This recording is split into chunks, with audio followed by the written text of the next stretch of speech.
وَلَسَوْفَ يُعْطِيكَ رَبُّكَ فَتَرْضَى۔ اے رسول، اللہ آپ کو عطا کرے گا۔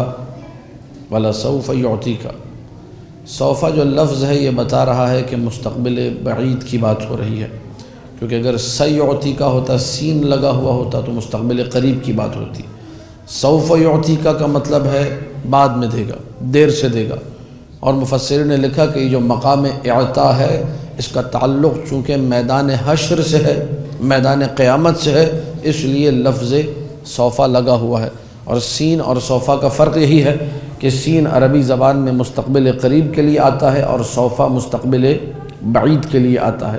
وَلَسَوْفَ يُعْطِيكَ رَبُّكَ فَتَرْضَى، اللہ آپ کو عطا کرے گا، پوری توجہ چاہ رہا ہوں، اتنا عطا کرے گا کہ فَتَرْضَى، آپ خوش ہو جائیں گے، آپ راضی ہو جائیں گے۔ اب یہ کیا چیز دینے کی بات ہو رہی ہے جو رسول کی خوشی کا سبب بن جائے گی؟ دنیا میں اگر کسی کو کچھ دیا جائے، پوری توجہ چاہ رہا ہوں، اس بڑے حائز اہمیت نقطے کی طرف اشارہ کرنے لگا ہوں۔ دنیا میں فرض کیجئے میں گناہگار ہوں، خاطی ہوں، عاصی ہوں، آپ نے مجھے دنیا سے مربوط کوئی چیز دی، ایک ایسا تحفہ دیا جس کا تعلق دنیا سے تھا۔ میں چونکہ دنیا دار بندہ ہوں، چونکہ غرق در دنیا ہوں، مجھے بڑی خوشی ہوگی کہ مثلا فلانا صاحب نے مجھے کوئی، مثلا ابھی چھوٹی مثالیں ہیں، مناسب بھی نہیں، لیکن اپنے لیے پیش کر رہا ہوں، کسی کو برا نہیں لگے گا۔ کسی نے موبائل تحفے میں دیا، میں بڑا خوش ہوں گا، بھائی ان صاحب نے مجھے موبائل دیا، کیونکہ میں دنیا میں غرق ہوں۔ کسی نے مجھے چھوٹی موٹی کوئی کار یا کوئی موٹر سائیکل تحفے میں دے دی، میں کہوں گا بڑا جو ہے ممنون و مشکور، بہت خوش ہوں گا میں، میری خوشی کا باعث بن جائے گی کیا چیز؟ وہ کار، وہ موبائل، وہ دنیا والی شے۔ اب بات ہو رہی ہے رسول کو خوش کرنے کی، بڑی توجہ چاہ رہا ہوں، اور اس رسول کو خوش کرنے کی بات ہو رہی ہے جس کے سامنے دنیا بھر کی نعمتیں رکھی گئی، ٹھکرا دیا، کہا کہ اس دین سے دستبردار ہو جاؤ، ہم تمہیں جزیرہ عرب کی حسین ترین لڑکی، انگلی سے اشارہ تم نے کرنا ہے، خدمت میں لا کے ہم نے رکھنا ہے، پیسہ درہم و دینار چاہیے، ہم دینے کو تیار ہیں، بس اس خدا سے ہاتھ اٹھا لو۔ رسول نے اٹھایا ہاتھ؟ نہیں اٹھایا، کہ تم آفتاب و ماہتاب بھی لا کر رکھ دو، میں اس لا الہ الا اللہ سے دستبردار ہونے کو تیار۔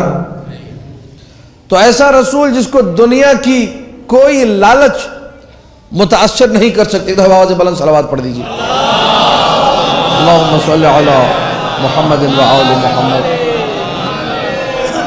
کوئی چیز دنیا کی اسے متاثر نہ کر سکی، اس رسول کو خوش کرنے کی بات ہو رہی ہے جو دعوت ہی آخرت کی دینے آیا ہے، جس کے وسیع برحق خلیفۃ المسلمین، امیر المؤمنین، مولا متقیان علی بن ابی طالب علیہ السلام، اللہم صلی علی محمد و آل محمد۔ نہج البلاغہ میں فرماتے ہیں مولا کونو من ابناء الاخرہ، آخرت والے بنو، ولا تکونو من ابناء الدنیا، دنیا والے مت بنو۔ جس کے وسیع کا یہ کلمہ ہے، جس کے وسیع کی یہ بات ہے، تو یقیناً رسول اللہ کا بھی یہی فرمان ہوگا کہ آخرت والے بنو، دنیا والے۔ اب وہ کون سی چیز ہے جو رضائے رسول کا باعث بن رہی ہے؟ بڑی توجہ چاہ رہا ہوں، وہ کون سی چیز ہے جس کے بارے میں اللہ یہ کہہ رہا ہے کہ ہم آپ کو دیں گے تو آپ خوش ہو جائیں گے؟ وہ رسول جس کی خوشی یقیناً اللہ کی بھی خوشی ہے، وہ رسول جس کی خوشی جو ہے وہ مرضی الہی کے عین مطابق ہے، وہ رسول جس کی خوشی مشیت و ارادہ الہی کے بھی عین مطابق ہے۔ یا رسول اللہ ہم آپ کو دیں گے بروز حشر، کیا دیں گے؟ میں عرض کروں گا، تھوڑا سا اس تجسس کو میں باقی رکھنا چاہ رہا ہوں تاکہ کچھ باتیں آپ لوگوں کے لیے واضح کر دوں۔ رسول کو جہاں اللہ نے رحمت للعالمین بنا کر بھیجا، وہی رسول کو منذر بھی بنایا ہے، ڈرانے والا بھی بنایا ہے۔ سورہ یاسین کی آیتیں آپ کے اذہان مبارکہ میں ہیں، یاسین والقرآن الحکیم انک لمن المرسلین علی صراط مستقیم تنزیل العزیز الرحیم لتنذر قوما ما انذر آباؤہم، آپ کو ڈرانے کے لیے بھیجا ایسی قوم کو جن کے بڑے بھی نہیں سدھرے تھے، غافل لوگ تھے۔ لقد حقت علیہم القول، ان پر عذاب الہی پکا ہو چکا ہے، وعدہ عذاب الہی کنفرم ہے، عذاب کے مستحق ہو چکے ہیں۔ ان لوگوں نے سدھرنا نہیں ہے. لا یؤمنون، ایمان نہیں لائیں گے. انا جعلنا فی اعناقہم اغلالا فہی الی الاذقان فہم مقمحون، ان کی گردنوں میں طوق ڈال دیے، سر اوپر کو اٹھے، ان کو کچھ نظر نہیں آتا. توجہات میری طرف ہیں. رسول کو بتایا جا رہا ہے رسول کیا کرنے آئے ہیں. ایسی قوم کو سدھارنے آئے ہیں جو بالکل سدھرنے والی.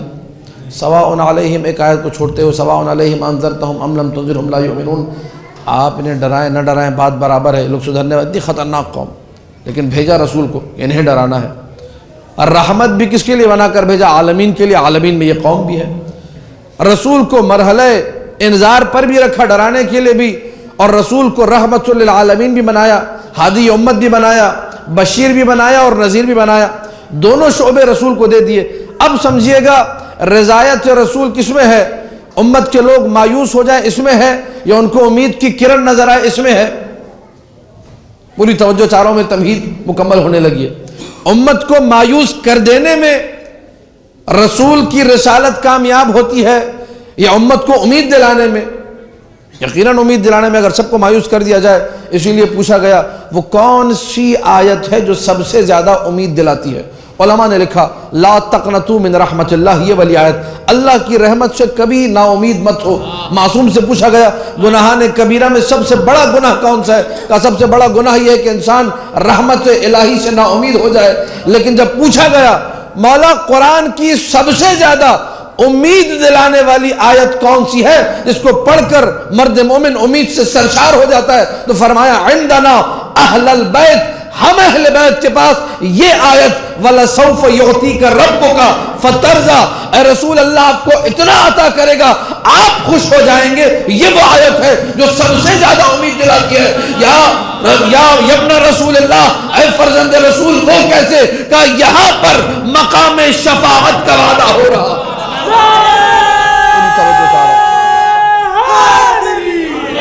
یا علی، یہاں پر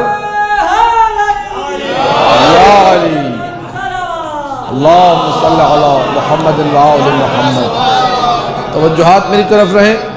یہاں بات کس چیز کی ہو رہی ہے؟ مقام شفاعت کی بات ہو رہی ہے. اب تھوڑا سا اپنے نوجوان دوستوں کے لیے، ظاہر ہے ہمارے بزرگ حضرات جو یہاں بیٹھے ہوئے تشریف فرما ہیں، ان کے سامنے یہ جسارت ہی کہلائے گی. میں اپنا سبق ان کے سامنے دہرا رہا ہوں، اور نوجوان دوستوں کی معلومات میں اضافہ کرنے کے لیے، اپنی بھی تکرار کے لیے الدرس حرف والتکرار الف، ان جملوں کو آپ کے سامنے پیش کر رہا ہوں. شفاعت کسے کہتے ہیں؟ شفاعت کی تعریف مفردات راغب اصفہانی، فخر الدین طرحی صاحب نے مجمع البحرین میں، اور دیگر علماء لغت نے لکھا کہ شفاعت یہ ہے کہ کوئی بڑا چھوٹے کو اپنے ساتھ ضم کر لے، اسے شفاعت کہتے ہیں. کبھی مثال دے رہا ہوں، عوامانہ مثالیں، عامیانہ مثالیں، تاکہ ہر ایک کے لیے بات واضح ہو جائے. کسی جگہ کسی بڑی تقریب میں جہاں بڑے بڑے VIP کو بلایا گیا ہے، جہاں ہم جیسے چھوٹوں کو دخول کی اجازت نہیں، داخل ہونے کی اجازت نہیں، وہاں کسی بڑے سے میری دوستی تھی، وہ اندر جا رہے تھے. میں نے کہا سرکار ہمیں بھی لے جائیے. میں نے کہا مسئلہ نہیں، میرے ساتھ رہو. ان کے ساتھ میں بھی گھس گیا تقریب میں. اسی کو شفاعت کہتے ہیں. اس سے آسان نہیں ہو سکتی شفاعت کہ جو بڑا تھا اس نے چھوٹے کو اپنے ہاتھ جوڑ لیا.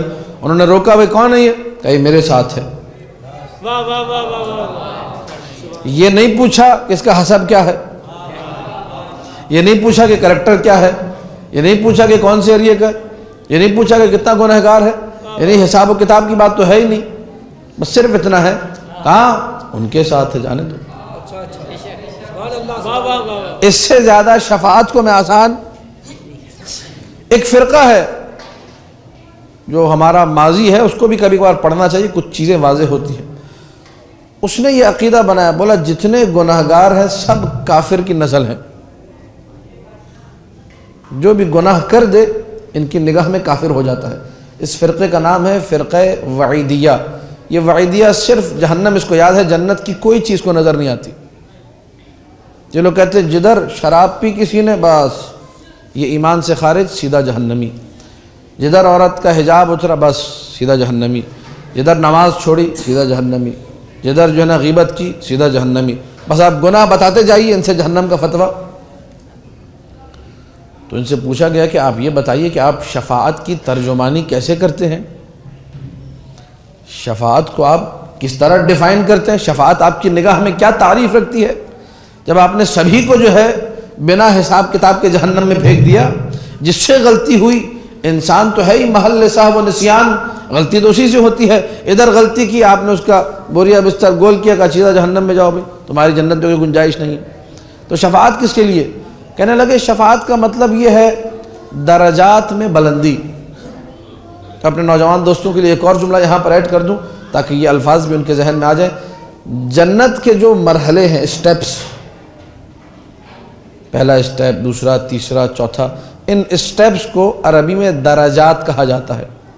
اور جو جہنم کے اسٹیپس ہیں، جہنم میں بھی اسٹیپس ہیں، جو دشمن ظاہرہ ہے وہ سب سے آخری تابوت کے اندر گڑا ہوا ہوگا، اس سے زیادہ عذاب کسی پر نہیں ہوگا۔ دشمن ظاہرہ کائنات کا سب سے ملعون ترین انسان وہاں پر ہوگا، آخری۔ ان اسٹیپس کو جو جہنم کے ہیں درکات کہتے ہیں، کاف کے ساتھ، ڈنڈی والا کاف۔ جہنم کے اسٹیپس کو کیا کہتے ہیں؟ درکات۔ اور جنت کے اسٹیپس کو؟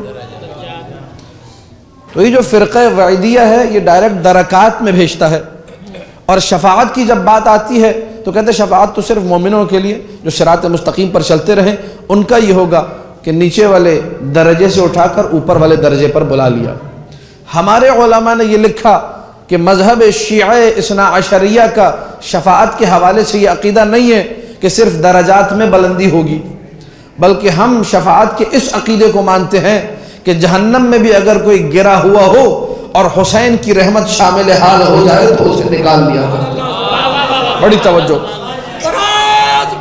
خوشنود حضرت زہرا سلام اللہ علیہ و اولاد حضرت زہرا سلام اللہ علیہ بواز بلند صلوات اللہم صلی علی محمد و آل محمد۔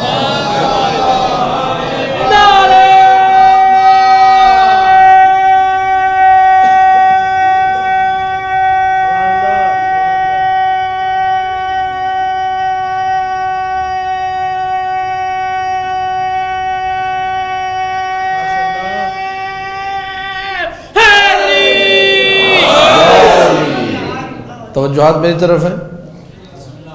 تو ہم شفاعت کے اس کانسیپٹ کے قائل نہیں ہیں کہ صرف جنتیوں کو شفاعت ملے گی، بلکہ جو گناہگار ہوگا، جو عاصی ہوگا، جو خاطی ہوگا۔ اسی لیے رسول نے فرمایا ادخرت شفاعتی لأہل الکبائر من امتی، میں نے اپنی شفاعت کو سنبھال کر رکھا ہے امت کے ان گناہگاروں کے لیے جو گناہان کبیرہ انجام دیتے تھے۔ لیکن اگر عقیدہ ٹھیک ہوا، یہاں سے عقیدے کی اہمیت پتہ چلتی ہے، عقیدہ ٹھیک ہوا، کبھی اس نے ہمارے معاملات میں، کبھی اس نے ہمارے رب کے معاملات میں نہ توحید کو چھیڑا، نہ عدل کو چھیڑا، نہ نبوت کو چھیڑا، نہ امامت میں کوئی کمی بیشی کی، نہ معاد کے عقیدے میں کوئی خرابی کی، اصول دین اس کے ٹھیک تھے، اور فروعی معاملات میں سہون نسیانن دنیا میں لگ کر غفلت کا شکار ہو کر اگر گناہ کا شکار ہو گیا تو ہم اسے بچائیں گے۔ اس کے بندوبست ہیں، اس کا پورا ایک سلسلہ ہے۔ بخار میں اس کو رکھیں گے، ایسا تڑپائیں گے سارے گناہ اس کے بدن سے دھل جائیں گے۔ بخار، ایک بخار گناہوں کے چلے جانے کا باعث ہے۔ بہت بڑا اور گناہگار ہوا تو کہا فشار قبر، قبر میں اس کو ایسا قبر دبائے گی کہ سارے گناہ اس کے ختم ہو جائیں گے۔ اس سے بھی زیادہ ہوا تو مزید قبر ہی میں اس کے ساتھ فرشتے کچھ کوڑے ووڑے لگا کے چلو بھائی تم جنت میں جاؤ، یعنی جہاں تک ممکن ہے اس کو جو ہے کسی نہ کسی طریقے سے جہنم سے بچایا جائے گا۔ بہت بڑا کوئی گنہگار ہوا کہ جہنم میں جانا ہی جانا ہے، چونکہ عقیدہ ٹھیک ہے، گناہ کیے تھے جہنم میں تو جانا پڑے گا۔ یعنی کچھ لوگ ہوتے ہیں گناہان کبیرہ کی جو لسٹ ہے اس کو بھی کراس کر جاتے، ساری ریڈ لائن کراس ہیں۔ مولانا نے کہا اگر عقیدہ ٹھیک تھا 300 سال، 3 صدیاں بھی جہنم میں رہا، اینڈ میں نکال لیں گے اس کو ہم۔ اسی لیے کہا جاتا ہے کہ شیعہ علی ابن ابی طالب کا اختتام جنت پر ہے اگر عقیدہ ٹھیک ہو، بڑے سے بڑا گنہگار ہو۔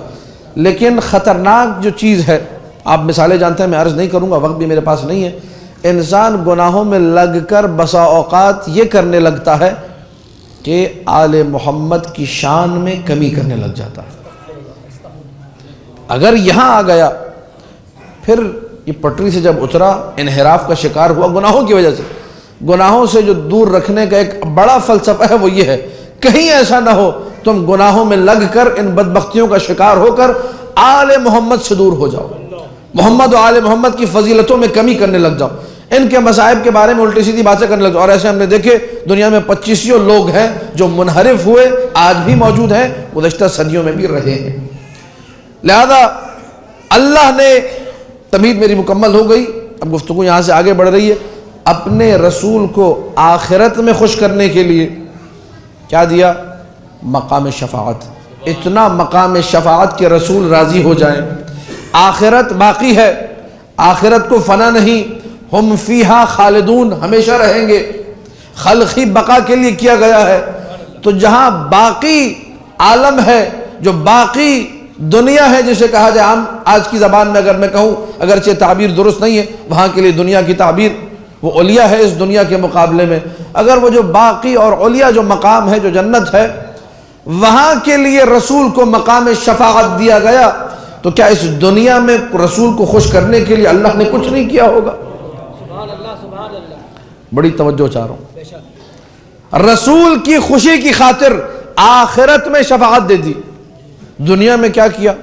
بہت ساری چیزیں، میں ایک چیز عرض کرنے لگا ہوں، دنیا میں رسول کو خوش کرنے کے لیے کئی مقامات پہ اللہ نے عملی کام کیے ہیں، پریکٹیکلی کام کیے ہیں۔ ایک مثال، مشرکین مکہ نصارہ یہود آتے تھے اور آ کر رسول کو طعنے دیا کرتے تھے، کیسا اسلام، کہاں کا اسلام، کون سا دین، کیسا دین، نماز تو تم ہمارے قبلے کی طرف رخ کر کے پڑھتے ہو، بیت المقدس کی طرف۔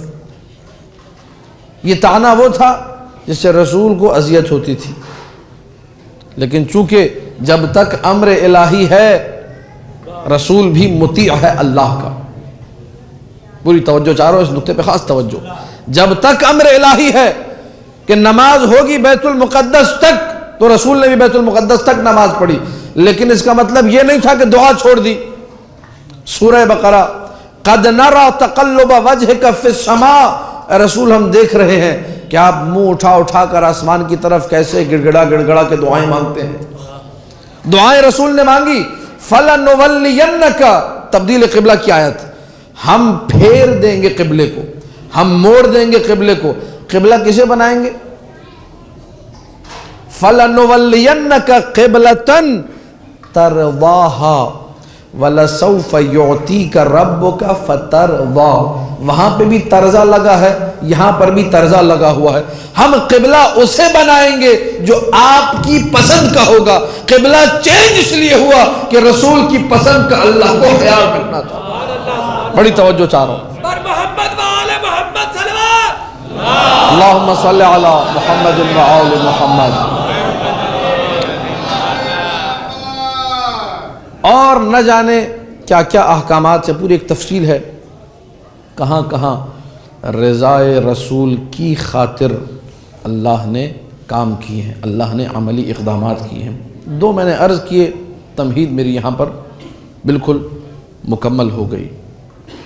آخرت میں خوش کرنا رسول کو، وَلَسَوْفَ يُعْطِيكَ رَبُّكَ فَتَرْضَىٰ، دنیا میں خوش کرنا ہے رسول کو، فَلَنُوَلِّيَنَّكَ قِبْلَةً تَرْضَاهَا، دنیا اور آخرت میں رب کی، اگر یہ تعبیر درست ہو، ذیق تعبیر اس کو کہتے ہیں ہم لوگ، تنگی ہے، الفاظ کی کمی ہے، مجبوری ہے، یوں کہیے، رب کی ساری خواہش یہ ہے، ساری کوشش یہ ہے، ساری کاوش یہ ہے کہ میرا رسول راضی ہو جائے، دنیا میں رسول راضی رہے، آخرت میں رسول راضی رہے۔ اب میں کیا کروں کہ رسول ہی کے یہ جملے ہیں، کتب میں موجود ہیں، احادیث میں موجود ہیں، یا فاطمہ لا ارضا حتی ترضی، فاطمہ میں اس وقت تک راضی نہیں ہوں گا جب تک تم راضی نہ ہو۔ اللہ رضائے رسول کی فکر میں ہے، رسول رضائے فاطمہ کی فکر میں۔